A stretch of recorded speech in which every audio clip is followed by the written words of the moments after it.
እሳቸው ነው። የመጨረሻው ጥያቄ ለመምህር ኤፍሬም ይሆናል። አንዳንድ ቤተ እምነቶች ወይም ድርጅቶች በእግዚአብሔር ዘንድ የመመረጥና የመጽደቅ መገለጫው ምን ሀብት እንደሆነ ያስባሉ። እንደ ኦርቶዶክሳዊ ትምህርት ለሰው ልጅ ይህ አስተሳሰብ ልክ ነው ወይ? አስተሳሰቡ ልክ ካልሆነ ምን አይነት ጉዳት ሊያስከትል ይችላል? የመባረክ መገለጫ አድርገው ይወስዱታል። የክርስትና ፍጻሜም እንዲሁ ይመስላቸዋል። እኔ እነዚህን ሰዎች የምላቸው የምትነግሩትን አታውቁም ነው የጌታ ቃል ወስጄ ማለት ነው። ምክንያቱም በምድር ላይ ሀብት፣ ኢኮኖሚ የክርስትና መለኪያ ቢሆን ኖሮ ስልጣን የያዕቆብና የዮሐንስ እናት ወደ ጌታ ሄዳ አንተ በምትነግስበት ጊዜ አንዱ በቀኝ አንዱ በግራ ይሾሙልኝ ስትል የምትለምኑትን አታውቁም ተብላ ነው የተመለሰላት። እንደገና የምናመልከው አምላክ በራሱ ለምድር ስልጣንና ሀብት የመጣ ቢሆን ኑሮ ቤት የሌለው ተብሎ አይነገርለትም ነበር። ከፍቶች በረትም አይወለድም ነበር። በስደትም አይኖርም ነበር። የመጣበት ዓላማ እርሱ ስላልነበረ ከሀብት በላይ የሆነውን የሰውን ልጅ ሕይወት በቁሳዊ መለካት እነዚህ ሰዎች በእኔ መረዳት በቀጣዩ ዓለም ላይ ተስፋ የቆረጡ ናቸው። ተስፋ ስለሌላቸው ሌላ ዓለም አለ ብለው ስለማያምኑ ዓለምን ለመቆጣጠር እንዲመቻቸው በክርስቶስ ስም ይሰራጫሉ። ነገር ግን ክርስቶስን ክደው በዓለማዊ ልቅ ፍላጎት ብቻ ይጎራጫሉ እንጂ በሚመጣው ዓለም ተስፋ የሚያደርጉ አይደለም። ለምን? ጌታ ኢየሱስ ክርስቶስ ራሱ ሲነግረን ምንድን ነው ያለ?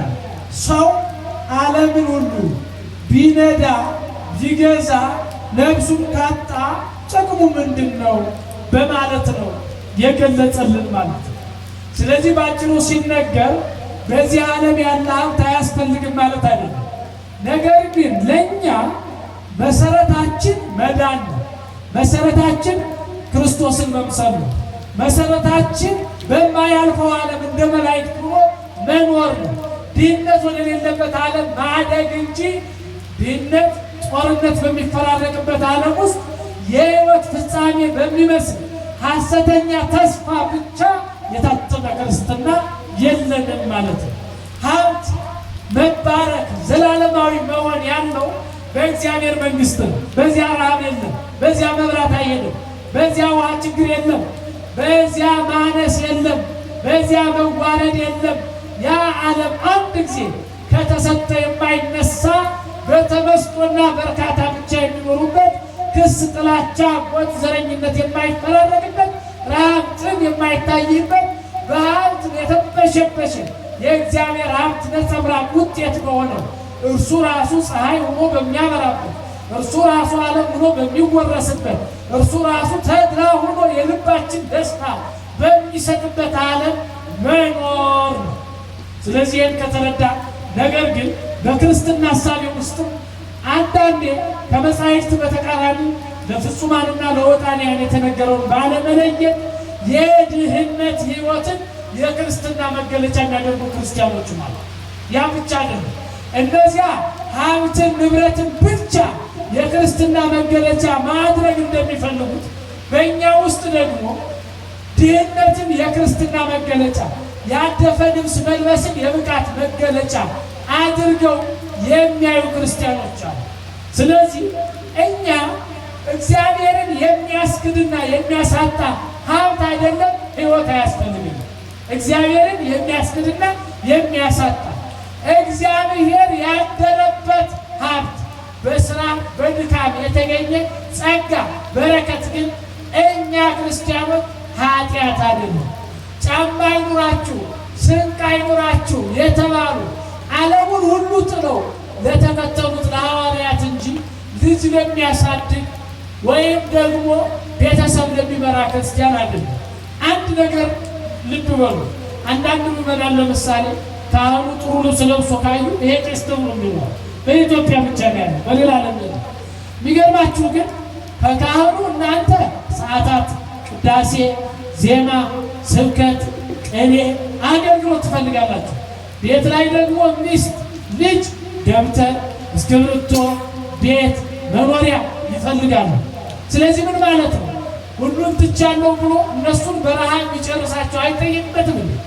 እሱ ብቻ አይደለም፣ እናንተ ራሱ ትጠየቃላችሁ። የእናንተን ነፍስ እያለ እየተንከራተተ ሲሆን እናንተ ግን የእርሱ ቤተሰቦች ሲራቡ ሲጠሙ ባለመድረሳችሁ እናንተ ችግር ትጠይቁበታላችሁ ማለት ነው። ስለዚህ በወዛችን በድካማችን እግዚአብሔርን አጋዥ አድርገን በምናገኘው ሀብት እግዚአብሔር አይጠይቀንም። አብርሃም ስላልተጠየቀበት፣ ኢዮብ ስላልተጠየቀበት፣ ቅዱስ የተባለ ራሱን የሸጠ ባለጠጋ ድሆችን ነፃ ለማውጣት ሀብቱን ጨርሶ ራሱን የሸጠ ባለጸጋ በሀብቱ ከብሮበታል።